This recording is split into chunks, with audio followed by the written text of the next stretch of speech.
the early days, we did hear you say you were concerned about how close Joe and Eva were getting. What happened to that concern? Did that stick around or go away? I mean, it kind of went away because Joe and I were so close. Obviously, we Mm. went off to Vula Beach together, and Eva wasn't there. We built an even stronger bond while we were there because when you're on Vula, you're going through trauma, and trauma bonding is a real thing, you know. And then, some of the stuff that you don't see out there is how close Joe and I were. We were talking every single day, talking about strategy, waking up in the middle of the night. There's a reason that Joe wasn't terrified when I woke him up like a wombat, right? It's because it wasn't the first time that that had happened. I woke him up all the time to have strategic conversations by throwing a stick at him or walking up and whispering in his ear or whatever. And so that is one of those things that, like, if you're paying really really close attention to the edit, you can kind of see like, oh wow, they must be closer than it's letting on. But um, you know, didn't think that they would flip on me. And in fairness, it took a lot to get them to flip on me. It took a huge ruse and all these different working parts and kind of a perfect storm of emotionality on Joe's part and really good gameplay from Kyle and Camilla to first Kyle bring Eva in strong enough where she felt like she trusted him more than she trusted me. And then with Camilla and Kyle both planting the fake idol nonsense and all the other accoutrements in order to send me on my way. Yeah, it was a bit of an elaborate plan. Did you have any idea that Kyle and Camilla were working this closely together? Yes, like I thought I do I enjoy the television show. I don't want to go like too hard against the edit or anything like that, but I knew they were working together on Vula, and then especially after the vote, right? I had my suspicions before the vote, but then after the vote, I knew they were working together. It just didn't bother me that much because I thought that all of us were working together. That I thought that me, Kyle, Camilla, Joe, Eva were all working together. And I also had a secret alliance with Camilla.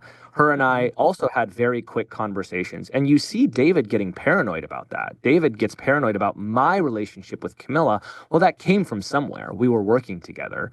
And so, yeah, did I know that they were working closely together? Yeah, I knew. It just didn't bother me because they were in my alliance and I thought that I was protected.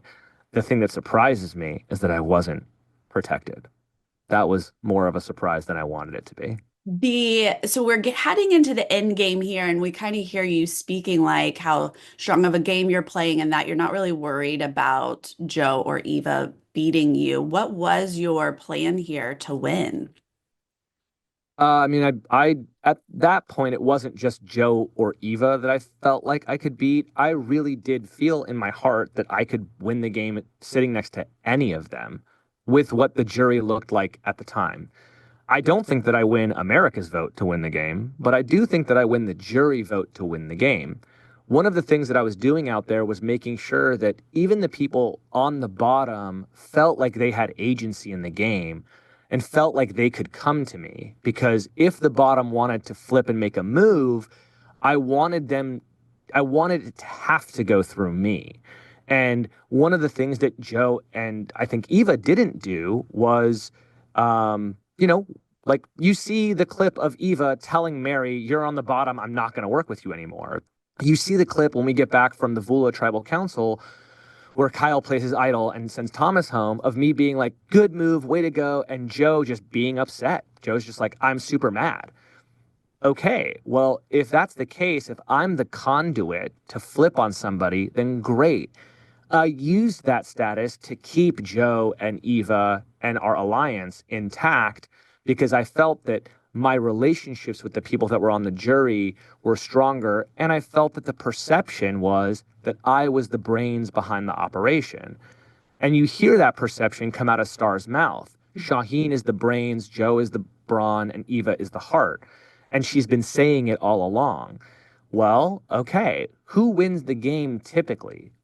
Typically it's the brains that wins the game. And I think that armed with that and the fact that I, coach speeches, I write award-winning speeches every single year.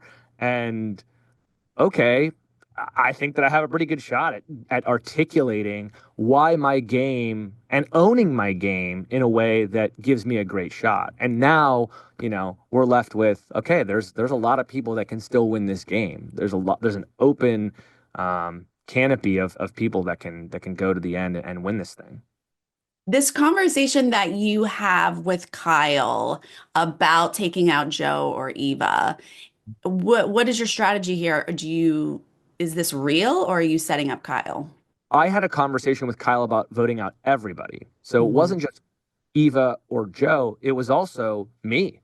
Like I had a conversation about Kyle about why he would vote me out, or why I would vote him out, or why we would vote Camilla out, or why we would vote Mitch out. We went through it all because I wanted to try and navigate him to Mitch.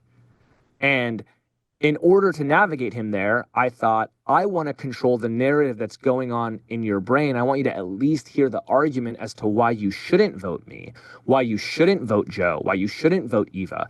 And you hear me say why you shouldn't vote Eva. You hear me say that out loud in front of him. Like, are we really voting this person out when I think we can both beat them? And that's, of course, the right narrative to say to somebody, right? You want to say you don't vote out the people that you think you can beat, even if that might not be true. Even if I think Eva could beat Kyle, I'm not telling Kyle that. And so that conversation was a lot longer than was out there, but it certainly gave Kyle the molehill that he needed to turn into a mountain. And then on top of that, you sprinkle Camilla and Kyle's, fake idol nonsense. And on top of that, you add that on top of Joe, who's just had an incredibly emotional experience with the loved one's letters, then finally closes a chapter on the book with his sister and comes back, and then Kyle and Camilla get their clutches into him, and it's we'll see you later.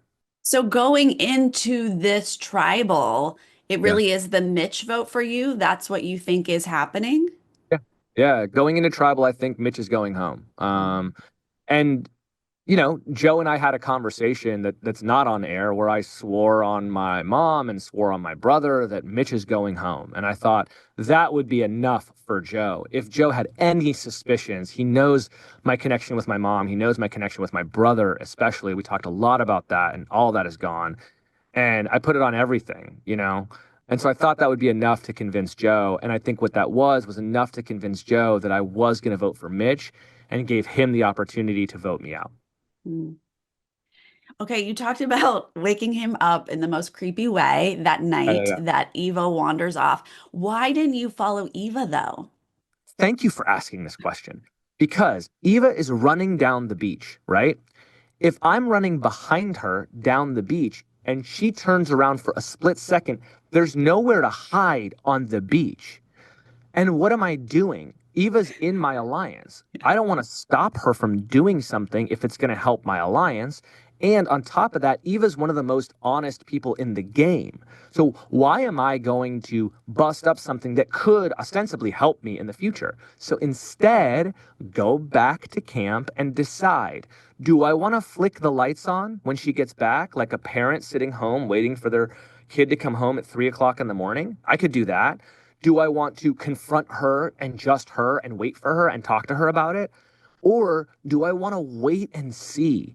Can I set a trap for little old Eva and see if she lies to me and Joe? And if she does, cool. Now I have ammunition when I want to vote her out to use it to convince Joe, hey man, I understand you have a special bond with this girl, but at the end of the day, it's a game for $1 million and she lied to you and here's the proof. Or I get confirmation that she is who I thought she was, and she's going to play an honest and straightforward game with me, and that she would probably even at that point use whatever advantage she got for me. So for me, why not go down there? Because that doesn't make any sense to me. Would have been fun to see on TV, but I get you. I hear you. Yeah, you know what? That is certainly a problem. I understand that now, and I apologize. I certainly want to make good television. I want everything to be super exciting. But I felt like if they would have gotten the shot of Joe's perspective of the wombat coming over his face, that would have been worth it. But Yeah, honestly, that's still good TV that you woke him up in the most creepy way. I did appreciate that. When you went through Kyle's bag, how shocked were you later that you actually did miss an idol, that it was in there? yeah, very shocked. Very, very shocked. Did not realize literally until it was airing that it was Was. that it was in there. And also kind of don't believe that it was in there. Like I Mm, kind of still, I still have the delusion that it wasn't actually in there because I don't even remember his shoes being in there. But anyway, mm. also, why would you put shoes in your bag, bro? That's so gross. Okay, yeah, shocked that it was in there. Shocked that I didn't find it. Also, none of my friends, none of my family are shocked. I am horrible at looking for things. I am the most man looker of all time, and man looking is like when you open a cabinet and you're like, it's not in there. Close the cabinet, and then a woman comes over and is like, it's right here. What the hell? And yeah, you never. It should have been Thomas. Like, never send a straight man to do a gay man's bidding. Well, speaking of watching this show back, like how are you appreciating the edit, or you Yeah, wish there was something else in the edit? I think that it's impossible to not wish that certain things make the edit. You know what I mean? But overall, I mean, give me a break. I've had a pretty fantastic edit overall. I'm the first Persian man to ever play the game, and to see myself represented like that is one of the reasons I wanted to go out there. I wanted young Persian men to see someone like that as their representation, and that's not what we see in the media about Persian men. It's just not how we're Mhm. viewed. Middle Eastern men in general are not viewed however I came across on national television. I think that I come across pretty good. And so I'm very grateful overall with the edit and very grateful overall with the opportunity to go out there. I don't have that many complaints. I wish they would have shown, you know, Joe and I's relationship a little bit more, some of the funny moments that we had, obviously, but the show unfortunately can't be about me only. It has to be about everybody else too. So, and we're lucky, man. We have an amazing cast of incredible people. I mean, watching Joe's story last night was super moving, and Eva's story too, Kyle's story. I mean, Camilla's family and Mary's. It's just like all these incredible stories that you have, these incredible people. I'm glad that their stories all got told. Yes, it has been lovely to watch. So, summing up this whole experience for you, what has this meant to play this game? This game came up at a really interesting time in my life. It really helped me get through the pandemic, and then it acted as a thing for my mom and I to bond over, especially in the wake of my father's passing. And she had back surgery, so she was literally immobile. The only thing she could do was sit on the couch or sit in bed. And what are you going to do when you're sitting on the couch or sitting in bed? You might as well watch Survivor. And we got to talk about it and strategize about it. And then I got to be an alternate. And so there was Mhm. all this anticipation for being an alternate that was awesome to look forward to through all of this crazy pain of, losing my father and my mom's back surgeries. And then, okay, well, it didn't happen, but I felt really good about coming back after an alternate. I thought they would really talk about me, and I thought that maybe I'd get a shot. And then I do get the call, and I do get a shot, and I do get to go out there. And then not only do I go out there, but I make the merge, and then I make the jury, and then I get so far, and then I just come up short. And what a cool experience to have, and to see my family, my friends, my community, you know, get to enjoy watching me out there. Some of the messages that I've gotten from Persian people all over the place have been, things that have just sent me into full blown ugly cry tears because it's such a huge reason for me to go out there. So I don't know. I have no complaints. That's so great to hear. You Yeah. are a fan favorite. We Oh, loved thank you. watching you. Thank And you. yes, you're out too soon, but I'm excited to see you on the jury. Oh, right on. Oh, That's I'll be something. serving links. Don't worry. All right, good, good, good. Thank you so much for your time today. You're very welcome.